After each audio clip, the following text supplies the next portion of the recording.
Friends Saturday evening Sudarshan theatre లో DC movie చూసిన అనమాట. బట్ ఎక్స్పీరియన్స్ మాత్రం నార్మల్ గా లేకుండే. కొంచెం లేట్ ఎంట్రీ అయినా గానీ, కొన్ని సీన్స్ మిస్ అయినా గానీ, ట్రాఫిక్ ఉన్నా గానీ, కానీ నాకు ఆ మూవీ ఇచ్చిన ఎక్స్పీరియన్స్ అయితే ఒక గూస్ బంప్ ఎక్స్పీరియన్స్ ఇచ్చింది. నా ప్రాణం పోవడానికి ముందు నీ ప్రాణం పోనివ్వను.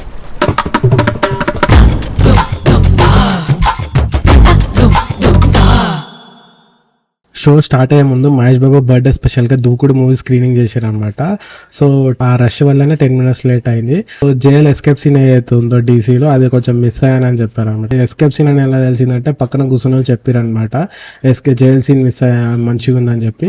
ఆ సీన్ మిస్ అయినా కానీ మూవీ స్టార్ట్ అయ్యాక స్క్రీన్ ప్లే మాత్రం నన్ను హుక్ చేసి పెట్టింది. సో మూవీలోకి వెళ్తే ఈ మూవీలో 4 pillars అనమాట. ఒకటి వచ్చేసి Lokesh Kanagaraj, Vamika, Arun Matheswar and Anirudh first place లో పెట్టాలన్నమాట. ఎందుకంటే అనిరుద్ బీజిఎం వల్లనే ఈ మూవీ అనేది ఎట్లా అంటే ఒక హైక్ తీసుకొచ్చేసింది అనమాట. స్టోరీ సింపుల్ గా ఉన్నా గానీ బట్ స్క్రీన్ ప్లే ఇంకా ఇంటర్ కట్స్ మాత్రం next level. Lokesh Kanagaraj versus Vamika scenes ఇంకా బ్లడీ వ్యాలంటైన్ బ్యాండ్ బీజిఎం ఏదైతుందో ఈ రెండింటికి మాత్రం goosebumps guarantee. So Vamika introduction scene ఇందులో మనకి వమిక రోల్ వచ్చేసి ప్రాస్టిట్యూట్ రోల్ అనమాట. అంటే ఫోర్స్ఫుల్ గా చేపిస్తారనమాట. ప్యారలల్ గా హీరో లోకేష్ కనకరాజ్ పోలీస్ కస్టడీలో ఉంటారనమాట. సో ఇంటర్ కట్స్ మాత్రం అక్కడ చాలా మంచిగా చూపించారనమాట. అంటే ఇక్కడ ప్రాస్టిట్యూట్ రోల్ లో ఉన్న వమిక ఏదైతుందో అక్కడ మనకి రూమ్ లోకి వెళ్తుంటే ఇక్కడ మనకి కస్టడీలో లోకేష్ కనకరాజ్ ని కొడుతున్న సీన్స్ ఉంటాయి అనమాట. అంటే ఇంటర్ కట్స్ అక్కడ విజువల్ స్టోరీ టెల్లింగ్ మాత్రం నాకు మస్తు నచ్చింది. యాక్చువల్ గా చెప్పాలంటే నాకు విజువల్ స్టోరీ టెల్లింగ్ అంటే నాకు చాలా ఇష్టం. రీసెంట్ గా గుణశేఖర్ తీసిన యూఫోరియా మూవీ ఏదైతుందో రేప్ సీన్ ఏదైతుందో అందులో రేప్ సీన్ ని car shaking plus secret sharing ఏదైతుందో సింగిల్ షాట్ లో రిప్రజెంట్ చేశారనమాట రేప్ సీన్ ని.